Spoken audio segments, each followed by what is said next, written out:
நிஜமாவே இவன் மனுஷன்தானா இல்ல எதுவும் இரும்பால செய்யப்பட்ட ரோபோவா? நான் இவ்வளவு ஸ்ட்ராங்கா தாக்கியும் லைட்டா கூட மூவ் ஆகாம நிக்கிறான். நிஜமாவே ரொம்ப ஆச்சரியமா இருக்குது. இவன் ரோபோவானே எனக்கு ரொம்ப சந்தேகமா இருக்கு என்று அவனை தாக்கி அந்த தாக்குதலால் அவனே தான் மிரண்டு போனான். ஆனால் விக்ரமோ முகத்தில் எந்த ஒரு சலனமும் இல்லாமல் அவனை பார்த்தவாறு நின்று கொண்டிருந்தான். அதே நேரம் இந்நேரம் அந்த சுதீரோட black power team Vikram attack பண்ணியிருப்பாங்களா, இல்ல இவனுங்க ஏதும் வாங்கி கட்டிக்கிட்டு இருப்பானுங்களா?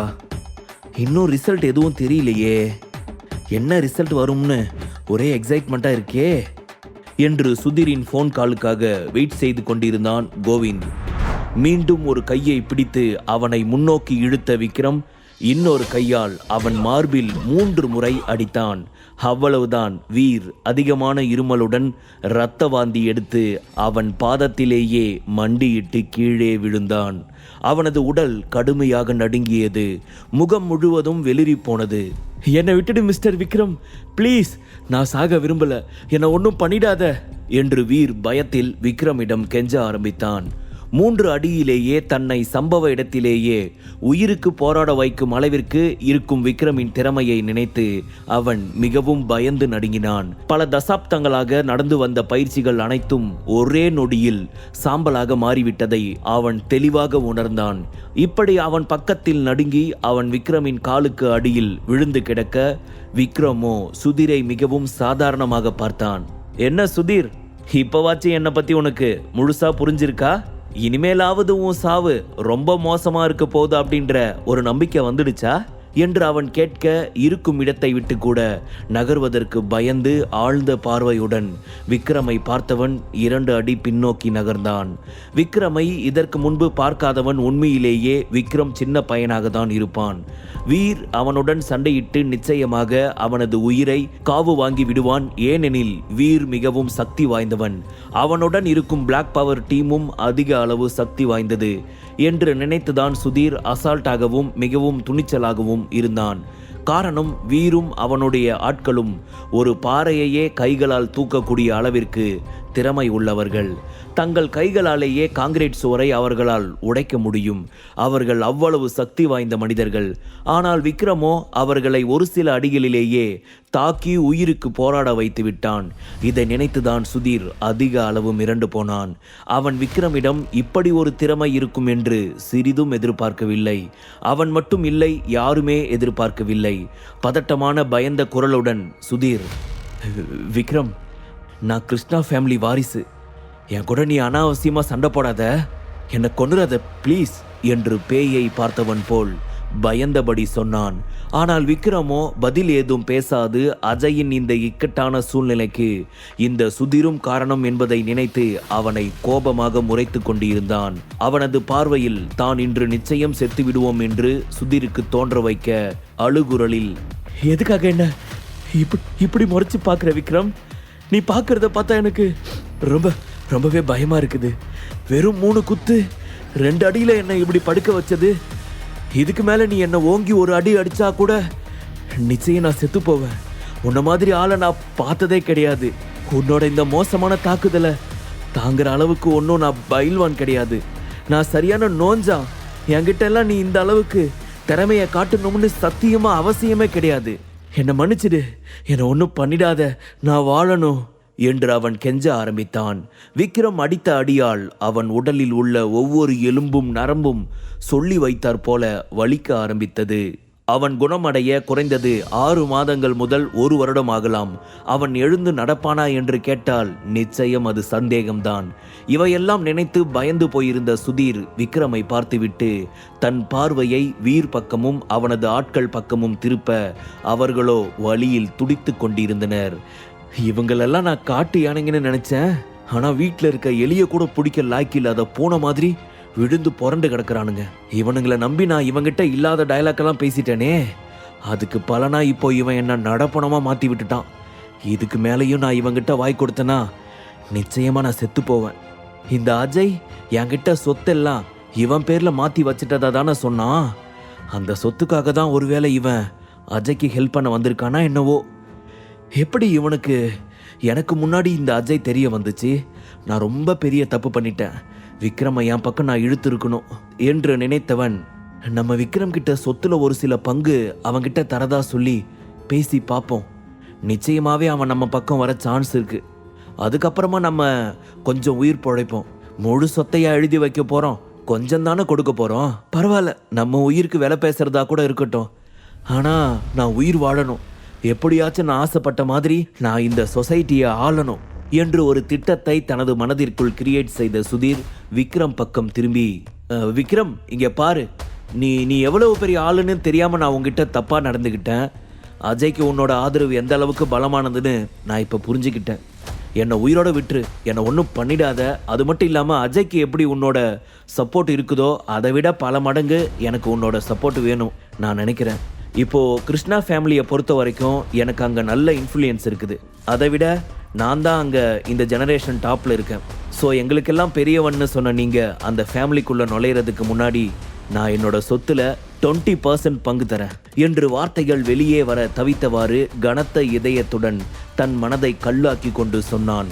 ஒரு நிமிடம் தனது பேச்சை நிறுத்தியவனுக்கு தனது உயிர்தான் முக்கியம் என்று தோன்ற மீண்டும் பேசத் தொடங்கினான். இங்க பாரு விக்ரம், நான் என் சொத்துல 20% பங்கு தரேன்னு சொன்னதும் நீங்க அதை ஒன்றும் சாதாரணமாக இட போட்டுறாதீங்க. 20% அப்படிங்கிறது கிட்டத்தட்ட 50 பில்லியனுக்கும் அதிகமாக இருக்கும். அந்த அளவுக்கு பணத்தை நான் உங்களுக்கு தரேன் என்று அவனிடம் பணம் பற்றியே பணத்தாசை காட்டுவது போல் பேச ஆரம்பித்தான். பணம் என்றால் நிச்சயம் யாராக இருந்தாலும் சரணடைவார்கள். குறிப்பாக நிறைய பணம் தருகிறேன் என்றால் யார்தான் அதை வேண்டாம் என்று சொல்வார்கள். பணம் ஒரு மனிதனை நிச்சயம் பைத்தியக்காரனாக்கிவிடும். அப்படிப்பட்ட இந்த பணம் விக்ரமை மயக்காதா என்ன என்று தப்பாக கணக்கு போட்ட சுதீர் அவனிடம் தனது உயிருக்கு பேரம் பேசி கொண்டிருந்தான். நான் சொல்றது உங்களுக்கு புரியும்னு நினைக்கிறேன். நான் சொன்ன சொல்லில் இருந்து மீற மாட்டேன். நிச்சயமாக என்னோட சொத்துல இருந்து உங்களுக்கு சேர வேண்டிய ஷேர் வந்து சேரும். 20%ல் 1% கூட மிஸ் ஆகாது. ஸோ என்னை உயிரோட விட்டுட்டு நீங்கள் எனக்கு சப்போர்ட்டாக இருக்கணும். இது வரைக்கும் நடந்த பிரச்சனை எல்லாத்தையுமே மறந்துடலாம். அது எல்லாமே சின்ன சின்ன மிஸ் அண்டர்ஸ்டாண்டிங்னால மட்டும்தான் வந்திருக்குது. நாம் அதை மனசில் வச்சுக்கிட்டு இனிமேல் ஃப்யூச்சரில் நமக்குள்ளே வரப்போகிற ரிலேஷன்ஷிப் ஸ்பாயில் பண்ணிக்க வேண்டாம். இப்போவே அது எல்லாத்தையும் நம்ம பேசி சரி பண்ணிக்கலாம்னு நான் நினைக்கிறேன் விக்ரம்.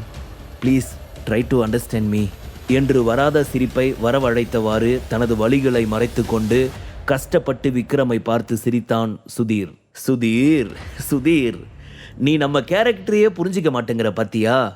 நான் இங்கே வந்தது அஜய் பற்றி பேசுறதுக்காக தானே தவிர உன்னை என்னோட ஆளா மாற்றணும் அப்படின்ற டார்கெட் எனக்கு இல்லை. என்னோட டார்கெட் எல்லாமே அஜய் சேஃபாக இருக்கணும், அது மட்டும்தான் எனக்கு வேணும் என்று விக்ரம் தீவிரமாக சொன்னான். என்ன சொல்ற விக்ரம்? நீ சொல்றது உனக்கே நியாயமா இருக்குதா? நான் கிருஷ்ணா ஃபேமிலி வாரிசு, அந்த அஜயும் கிருஷ்ணா ஃபேமிலி வாரிசு. குடும்ப பிரச்சனையில நாங்கள் எது வேணும்னாலும் பேசி முடிவெடுக்கிறதுக்கு எங்களுக்கு உரிமை இருக்குது. ஆனால் அதையும் மீறி நீ வந்திருக்க அப்படின்னா எதுக்காக? சொத்துக்காகத்தானே. அந்த சொத்து தானே நானும் உனக்கு பங்கு கொடுக்க தயாரா இருக்குன்னு சொல்றேன். அதை நீ ஏன் அக்செப்ட் பண்ணிக்க மாட்டேங்கிற? ஒருவேளை சொத்தா இல்லாமல் வேற ஏதாவது என்கிட்ட இருந்து நீ எதிர்பார்க்குறியா என்று சுதீர் கேட்டான். சுதீரின் மனதிற்குள் விக்ரம் அஜயின் சொத்துக்காகத்தான் இவ்வளவு தூரம் வந்து இருக்கிறான். காசு இல்லாமல் யாரும் இந்த அளவிற்கு உதவி செய்ய மாட்டார்கள் என்றுதான் தோன்றியது. அதே சமயம் விக்ரம் தன்னை கிருஷ்ணா ஃபேமிலி வாரிசு என்று சொன்னதும் அவன் மனதில் ஒரு உறுத்தலாகவே இருந்தது. என்ன விக்ரம், நான் கேட்ட கேள்விக்கு நீ எந்த பதிலும் சொல்லாம இருந்தா எப்படி? நம்ம பேசின டீலுக்கு உனக்கு சம்மதமா இல்லையா என்று கேட்க, நான் இங்க வந்தது உன் சொத்துக்காக இல்லை, அஜய்க்காக தான் நான் வந்தேன் என்று அவன் சொல்ல, அப்போ நீ என்னை உயிரோட விட போறது இல்லையா என்று அவன் பயம் நிறைந்த முகத்துடன் கேட்க, விக்ரமோ பதில் ஏதும் பேசாது அவனை பார்த்து சிரிக்க, அந்த சிரிப்பின் காரணம் புரிந்தும் புரியாமலும் இருந்த சுதீர், இங்க பாரு விக்ரம், நீ தப்பான முடிவு எடுக்கிற. நான் உனக்கு சொத்து தரணும் சொல்லிக்கிட்டு இருக்க, ஆனா நீ அதை வேணாம்னு சொல்லிட்டு என்னை கொல்றதுலயே குறியா இருக்க. இது ரொம்ப பெரிய தப்பு. இந்த வீரையும் அவனுடைய ஆளுங்களையும் நீ அடிச்சு போட்டுட்டா எல்லாம் சரியா போச்சுன்னு நினைக்கிறியா? இந்த டீம் மாதிரியே என்கிட்ட என்னோட ஃபேமிலியில் இன்னும் நிறைய டீம்ஸ் இருக்காங்க. அவங்க எல்லாருமே இவங்களை விட எக்ஸ்பர்ட் ஆனவங்க தான். அவங்க மூலமா நான் உன்னை என்ன வேணும்னாலும் பண்ண முடியும். அதனால நீ என்ன குறைச்சி எல்லாம் மதிப்பிட்டுறாத என்று அத்தனை பயத்திலும் அவன் மீண்டும் திமிராக பேச ஆரம்பித்தான். இப்படி ஏதாவது பய வார்த்தைகள் பேசினால் விக்ரம் தன் பக்கம் சரண்டராகி விடுவான் என்று நினைத்துதான் சுதீர் அவனிடம் அப்படி பேசினான். ஆனால் அவனது இந்த பேச்சு விக்ரமிற்கு கோபத்தை வரவைத்தது. ஏன்டா இவ்வளவு நேரம் என்கிட்ட பயந்துட்டு உயிருக்கு பேரம் பேசிக்கிட்டு இருந்த, இப்ப மறுபடியும் மிரட்ட ஆரம்பிச்சிட்டியா? உனக்கெல்லாம் இவ்வளவு நேரம் பேச டைம் கொடுத்ததே வேஸ்ட் என்று சொன்ன விக்ரம் 2 அடி அவன் முன் வந்து, என்னை பொறுத்த வரைக்கும் நீ எல்லாம் ஒரு சித்தெரும்பு. ஆனா நீ என்னை மிரட்டி பார்க்குற. உன்னை நான் விட மாட்டேன், உன்னை நான் விடவே மாட்டேன் என்று சொன்னவன் எழுந்திருக்க முடியாமல் கீழே கிடந்த சுதிரை கோபமாக முறைத்தவன் அவனது தொண்டையை பிடித்து காற்றில் தூக்க அவனது பிடி அதிகமானது. அதில் பயந்து போன சுதீர் பயத்தில் அலற ஆரம்பித்தான். என்னை விட்டுடு விக்ரம், விக்ரம் என்னை விட்டுடு ப்ளீஸ், நான் தெரியாம பேசிட்டேன். எங்க உன்னை மிரட்டி பார்த்தா நீ பயந்து வழிக்கு வந்துருவன்னு தான் நான் அப்படி பேசினேன். சத்தியமா என்னை நம்பு, பட் நான் உனக்கு சொத்துல பங்கு தரேன். சொன்னதெல்லாம் உண்மைதான், என்னை விட்டுடு, என்னை எதுவும் பண்ணிடாத என்று கெஞ்ச ஆரம்பித்த சுதீரின் முகம் வெளிரியது. அவனுக்கு மூச்சு விடுவது கிட்டத்தட்ட கடினமாக இருந்தது. உடம்பெல்லாம் நடுங்க ஆரம்பித்தது. ஏற்கனவே அவனிடம் அடிபட்டு இருந்த கைகளும் கால்களும் வலிக்க ஆரம்பித்தது. விக்ரமை பார்த்து அவன் தன்னை கொன்று விடுவானா என்று நினைத்து அதிக அளவு பயப்பட ஆரம்பித்தான். கிருஷ்ணா ஃபேமிலியை சேர்ந்தவன் என்று சொல்லியும் தன்னை விக்ரம் இந்த அளவிற்கு தாக்குவது சுதீருக்கு மிகவும் அவமானமாக இருந்தது. அவனது முகமே அவன் பயந்து விட்டான் என்பதை அங்கிருந்த அனைவருக்குமே தெளிவாக தெரிய வைத்தது. அதுவே அவனுக்கு மிகப்பெரிய அவமானமாக இருந்தது. இதற்கு தான் செத்துவிடலாம் என்று யோசித்து ஒரு கணம் எங்கே தன்னுடைய சொசைட்டி ராஜாவாகும் கனவு நிராசையாகி விடுமோ என்ற ஒரு எண்ணம் மீண்டும் எழுந்து கொள்ள மறுபடியும் விக்ரமிடம் கெஞ்ச ஆரம்பித்தான்.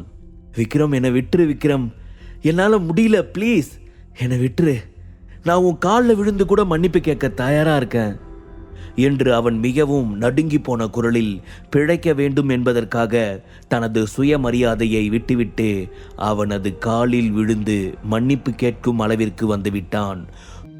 முழு கதையையும் கேட்டு மகிழ பாக்கெட் FM ஆப்பை டவுன்லோட் செய்யுங்கள். லிங்க் டிஸ்கிரிப்ஷனில் கொடுக்கப்பட்டுள்ளது.